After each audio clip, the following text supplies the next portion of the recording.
ಚಳಿಗಾಲದ ಅಧಿವೇಶನದಲ್ಲಿ ಹೋರಾಟಕ್ಕೆ ಈಗ ಬಿಜೆಪಿ ಸಿದ್ಧತೆಯನ್ನ ಮಾಡಿಕೊಂಡಿದೆ. ಯತ್ನಾಳ್ ಭಿನ್ನ ನಡೆ ಒಂದು ಕಡೆ, ಮತ್ತೊಂದು ಕಡೆ ಆಂತರಿಕ ಕಚ್ಚಾಟ. ಇದರ ಮಧ್ಯೆ ಬಿಜೆಪಿ ಸಾಕಷ್ಟು ತಯಾರಿಯನ್ನ ಮಾಡಿಕೊಂಡಿದೆ. ಸರ್ಕಾರದ ವೈಫಲ್ಯಗಳು, ಭ್ರಷ್ಟಾಚಾರವನ್ನ ಮುಂದಿಟ್ಟು ಹೋರಾಟ ಮಾಡೋದಕ್ಕೆ ಸಿದ್ಧತೆಯನ್ನ ಮಾಡಿಕೊಂಡಿದೆ ಬಿಜೆಪಿ. ಸದನದಲ್ಲಿ ಸಾಲು ಸಾಲು ಅಸ್ತ್ರಗಳನ್ನ ಇಟ್ಟುಕೊಂಡು ತಂತ್ರಗಾರಿಕೆಯನ್ನ ಹೆಣೆದಿದ್ದಾರೆ. ಬಿಜೆಪಿ ಶಾಸಕಾಂಗ ಪಕ್ಷದ ಸಭೆಯಲ್ಲಿ ಎಲ್ಲರ ಒಗ್ಗಟ್ಟಿನ ಮಂತ್ರವನ್ನ ಜಪಿಸಲಾಗಿದೆ. ಇನ್ನು ನಾಳೆ ಬೆಳಗಾವಿಯಲ್ಲಿ ಬಿಜೆಪಿ ಶಾಸಕಾಂಗ ಪಕ್ಷದ ಮೀಟಿಂಗ್ ಕೂಡ ಇದೆ. ಈ ಸರ್ಕಾರದ ವೈಫಲ್ಯಗಳನ್ನ ಎತ್ತಿ ಹಿಡಿದು ಹೋರಾಟ ಮಾಡುವಂತ ತಂತ್ರಗಾರಿಕೆಯನ್ನ ಬಿಜೆಪಿ ಮಾಡ್ತಾ ಇದೆ. ಆದರೆ ರಾಜ್ಯ ನಾಯಕರಿಗೆ ತಲೆನೋವಾಗ್ತಾ ಇರುವಂತದ್ದು ಯತ್ನಾಳ್ ಆ್ಯಂಡ್ ಟೀಮ್ನ ನಡೆ.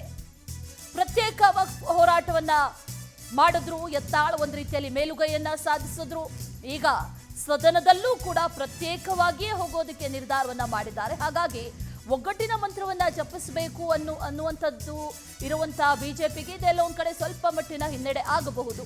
ಕೆಲ ವಿಷಯ ಪ್ರತ್ಯೇಕವಾಗಿ ಪ್ರಸ್ತಾಪ ಮಾಡ್ತೀನಿ ಅನ್ನುವಂಥ ನಿಟ್ಟಿನಲ್ಲಿ ಯತ್ನಾಳ್ ಕೂಡ ತೀರ್ಮಾನವನ್ನ ಮಾಡಿಕೊಂಡಿದ್ದಾರೆ. 2A ಮೀಸಲಾತಿಯ ಕುರಿತು ಪ್ರಸ್ತಾಪ ಮಾಡೋದಕ್ಕೂ ಕೂಡ ಯತ್ನಾಳ್ ಮುಂದಾಗಿದ್ದಾರೆ. ಯತ್ನಾಳ್ ಜೊತೆಗೆ ನಿಲ್ಲೋದಕ್ಕೆ ರಮೇಶ್ ಜಾರಕಿಹೊಳಿ ಆಗಿರ್ಬೋದು, ಇನ್ನಿತರ ಅವರ ಬಣದ ನಾಯಕರಾಗಿರ್ಬೋದು, ಅವರೆಲ್ಲರೂ ಕೂಡ ಒಟ್ಟಾಗಿದ್ದಾರೆ. ಪ್ರತ್ಯೇಕ ತಮ್ಮ ಶಕ್ತಿಯನ್ನ ತೋರಿಸೋದಕ್ಕೆ ರೆಬೆಲ್ಸ್ ಈಗ ಪ್ಲಾನ್ ಮಾಡ್ಕೊಂಡಿದ್ದಾರೆ. ಇದು ಬಿಜೆಪಿಗೆ ಎಲ್ಲೊಂದು ಕಡೆ ಸ್ವಲ್ಪ ತಲೆನೋವು ಆಗಬಹುದು ಅನ್ನುವಂಥ ರೀತಿಯಲ್ಲೂ ಕೂಡ ವಿಶ್ಲೇಷಣೆಯನ್ನ ಮಾಡಲಾಗ್ತಾ ಇದೆ.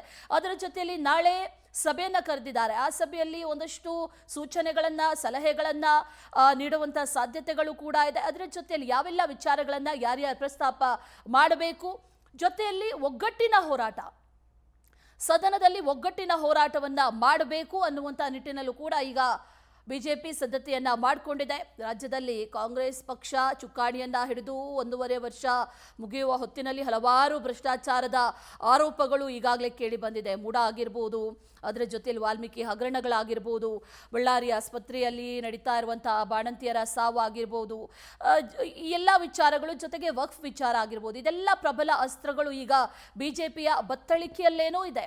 ಆದರೆ ಒಂದಷ್ಟು ಹೋರಾಟಗಳನ್ನ ಪ್ರತ್ಯೇಕವಾಗಿಯೇ ಮಾಡ್ತೀನಿ ಅನ್ನುವಂಥದ್ದನ್ನ ಈಗಾಗಲೇ ಯತ್ನಾಳ್ ಹೇಳ್ತಾ ಇರೋದ್ರಿಂದ ಇದು ಬಿಜೆಪಿಗೂ ಕೂಡ ದೊಡ್ಡ ತಲೆನೋವಾಗಿರೋದು. ಸದನದಲ್ಲೂ ಕೂಡ ನಾನು ಪ್ರತ್ಯೇಕವಾಗಿಯೇ ಹೋರಾಟವನ್ನ ಮಾಡ್ತೀನಿ, ಒಂದಷ್ಟು ವಿಚಾರಗಳನ್ನ ಮಾತಾಡ್ತೀನಿ ಅನ್ನುವಂಥ ವಿಚಾರವನ್ನ ಯತ್ನಾಳ್ ಹೇಳಿರೋದ್ರಿಂದ ಇದು ಬಹಳ ದೊಡ್ಡ ತಲೆನೋವು ಆಗಬಹುದು ಅನ್ನುವಂಥ ಮಾಹಿತಿ ಕೂಡ ಈಗ ಲಭ್ಯ ಆಗ್ತಾ ಇರೋದು. ಮತ್ತಷ್ಟು ಡೀಟೇಲ್ಸ್ ಅನ್ನ ನೀಡ್ತಾರೆ ನಮ್ಮ ಪ್ರತಿನಿಧಿ ರಾಘವೇಂದ್ರ, ನೇರ ಸಂಪರ್ಕದಲ್ಲಿ ಜಾಯ್ನ್ ಆಗ್ತಾ ಇದ್ದಾರೆ. ರಾಘವೇಂದ್ರ, ಬಿಜೆಪಿಯ ಬಳಿ ಈ ಬಾರಿ ಸಾಕಷ್ಟು ಅಸ್ತ್ರಗಳಿದೆ.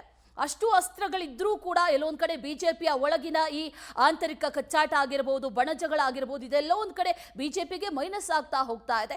ಇದು ಸದನದಲ್ಲಿ ಯಾವ ರೀತಿ ರಿಫ್ಲೆಕ್ಟ್ ಆಗಬಹುದು, ಜೊತೆಯಲ್ಲಿ ಒಗ್ಗಟ್ಟಿನ ಹೋರಾಟವನ್ನ ಮಾಡುವಂತ ನಿಟ್ಟಿನಲ್ಲಿ ಬಿಜೆಪಿ ಯಾವ ರೀತಿಯ ನಡೆಯನ್ನ ಅನುಸರಿಸಬಹುದು, ಡೀಟೇಲ್ಸ್ ಅನ್ನ ಕೊಡೋದಾದ್ರೆ ರಾಘವೇಂದ್ರ.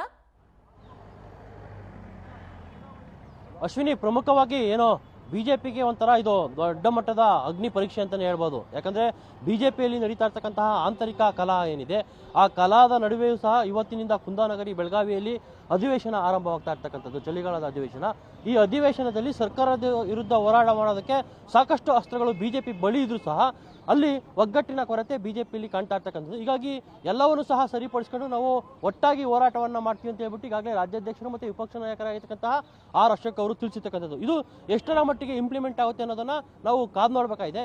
ಇವತ್ತೇನೋ ಮೊದಲ ಸೆಷನ್ನಲ್ಲಿ ಅಂತಹ ಏನೋ ಮೇಜರ್ ಇರೋದಿಲ್ಲ, ಏನೋ ಇತ್ತೀಚೆಗೆ ನಿಧನರಾಗಿರ್ತಕ್ಕಂಥವ್ರಿಗೆ ಸಂತಾಪ ನಿರ್ಣಯವನ್ನ ಮಾಡ್ತಾರೆ. ಅದಾದ ಬಳಿಕ ನಡೀತಕ್ಕಂತಹ ಕೆಲವೊಂದಿಷ್ಟು ಡೆವಲಪ್ಮೆಂಟ್ಗಳೇನಿದ್ದಾವೆ. ಎಕ್ಸಾಂಪಲ್, ಇತ್ತೀಚೆಗೆ ಸರ್ಕಾರದ ವಿರುದ್ಧ ಕೇಳಿ ಬಂದಿರತಕ್ಕಂಥ ಕೆಲವು ಭ್ರಷ್ಟಾಚಾರದ ಆರೋಪಗಳನ್ನೇ ಅಸ್ತ್ರವಾಗಿ ಇಟ್ಕೊಂಡು ಅದನ್ನು ಚರ್ಚೆಗೆ ಕೇಳುವ ಸಾಧ್ಯತೆಗಳು ಅಧಿಕವಾಗಿರ್ತವೆ. ಅದರ ಮೇಲೆ ಬಿಜೆಪಿ ನಾಯಕರು ಯಾವ ರೀತಿ ಸದನದಲ್ಲಿ ಒಗ್ಗಟ್ಟನ್ನು ತೋರುತ್ತಾರೆ ಅನ್ನೋದು ಇದೀಗ ಸಾಕಷ್ಟು ಕುತೂಹಲಕ್ಕೆ ಎಡೆ ಮಾಡಿಕೊಟ್ಟಿರ್ತಕ್ಕಂಥದ್ದು. ಈಗಾಗಲೇ ಯತ್ನಾಳ್ ಅವರು ಸಹ ಪ್ರತ್ಯೇಕವಾಗಿ ನಾನು ಹೋರಾಟವನ್ನು ಮಾಡ್ತೀನಿ ಅನ್ನೋ ಒಂದು ಸುಳಿವನ್ನು ಸಹ ಕೊಟ್ಟಿರ್ತಕ್ಕಂಥದ್ದು. ಯತ್ನಾಳ್ ಮತ್ತು ರಮೇಶ್ ಜಾರಕಿಹೊಳಿ ಅವರು ಬಿಜೆಪಿಗೆ ದೊಡ್ಡ ಮಟ್ಟದ ತಲೆವನ್ನು ಆಗಿರ್ತಕ್ಕಂಥದ್ದು. ಅವರು ಈಗಾಗಲೇ ವಕ್ಫ್ ವಿಚಾರದಲ್ಲೂ ಸಹ ಪ್ರತ್ಯೇಕವಾಗಿ ಪಾದಯಾತ್ರೆಯನ್ನು ಮಾಡಿ ವರದಿಯನ್ನು ರಾಷ್ಟ್ರೀಯ ನಾಯಕರಿಗೆ ಕೊಟ್ಟಿರ್ತಕ್ಕಂಥದ್ದು. ಅದೇ ರೀತಿ ಸದನದಲ್ಲೂ ಸಹ ತಮ್ಮ ಶಕ್ತಿ ಪ್ರದರ್ಶನವನ್ನು ಮಾಡ್ತಾರಾ ಅಥವಾ ಒಟ್ಟಾಗಿ ವಿಪಕ್ಷ ನಾಯಕರು ಮತ್ತು ರಾಜ್ಯಾಧ್ಯಕ್ಷರ ಜೊತೆ ಹೋಗ್ತಾರ ಅನ್ನೋದ್ರ ಬಗ್ಗೆನೂ ಸಹ ಸಾಕಷ್ಟು ಕುತೂಹಲಕ್ಕೆ ಎಡೆ ಮಾಡಿಕೊಟ್ಟಿದ್ದು. ಹೀಗಾಗಿ ಏನು ಕಾಂಗ್ರೆಸ್ ವಿರುದ್ಧ ಸಾಕಷ್ಟು ಅಸ್ತ್ರಗಳು ಬಿಜೆಪಿ ಕೈಯಲ್ಲಿದ್ದರೂ ಸಹ ಅದನ್ನು ಯೂಸ್ ಮಾಡ್ಕೊಳ್ಳೋದಕ್ಕೆ ಬಿಜೆಪಿ ಕೈಯಿಂದ ಆಗ್ತಾ ಇಲ್ಲ. ಅದಕ್ಕೆ ಮುಖ್ಯವಾಗಿರ್ತಕ್ಕಂಥ ಕಾರಣ ಅವರಲ್ಲಿರ್ತಕ್ಕಂತಹ ಹೊಂದಾಣಿಕೆಯ ಕೊರತೆ. ಹೀಗಾಗಿ ರಾಷ್ಟ್ರೀಯ ಮುಖಂಡರ ಸೂಚನೆಯ ಮೇರೆಗೆ ಈಗ ಹೊಂದಾಣಿಕೆಯನ್ನು ಮಾಡಿಕೊಂಡು ಒಟ್ಟಾಗಿ ಕಾಂಗ್ರೆಸ್ ವಿರುದ್ಧ ಅಟ್ಯಾಕ್ ಅನ್ನು ಮಾಡ್ತಾರೆ ಅನ್ನೋದ್ರ ಬಗ್ಗೆನೂ ಸಹ ಸಾಕಷ್ಟು ಕುತೂಹಲಕ್ಕೆ ಇದೀಗ ಎಡೆ ಮಾಡಿಕೊಟ್ಟಿದೆ ಅಶ್ವಿನಿ.